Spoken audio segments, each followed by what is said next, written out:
pengamat militer sekaligus mantan Kepala Data Badan Intelijen Strategis atau BAIS TNI, Sulaiman Ponto mengkritik rancangan Undang-Undang TNI dan Polri.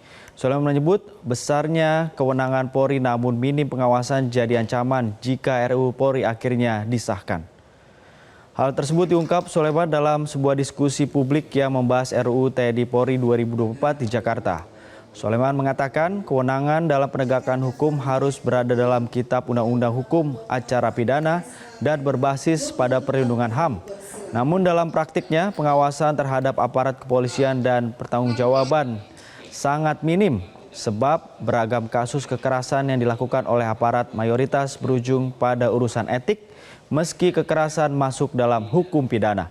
Sulaiman juga menyebut akan terjadi tumpang tindih dengan regulasi institusi lainnya jika melihat muatan pada pasal 16A dan 16B.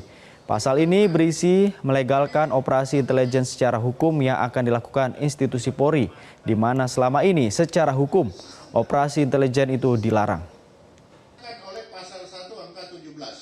Untuk 16A, 16B itu bukan hanya koneksi tumpang tindih. Betul dia akan tumpang tindih dengan BAIS, tumpang tindih dengan BIN, tumpang tindih dengan kejaksaan dan lain-lain. Tapi yang paling mendasar di situ, kita melegalkan pelaksanaan operasi intelijen secara hukum. Yang selama ini operasi intelijen itu dilarang secara hukum ya. Secara hukum dilarang. Tetapi dengan masuknya di RUU Polri, kita melegalkan apa? Nah, contoh. Cegah dini itu adalah pembunuhan. Lalu kita legalkan dalam rangka cegah dini, pembunuhan itu dibolehkan. Nah, Petrus, apakah kita menyatakan bahwa boleh melaksanakan Petrus ke depan seperti itu? Petrus ini kan dilaksanakan, tapi kan tetap saja itu bertentangan dengan KUHP. Kalau ketahuan pelaku Petrus, pasti dipenjarakan. Makanya intelijen harus pinter-pinter, jangan ketahuan. Tapi kalau 16A 16B bukan 16A 16B saja termasuk pasal 1 angka 17 itu yang utama.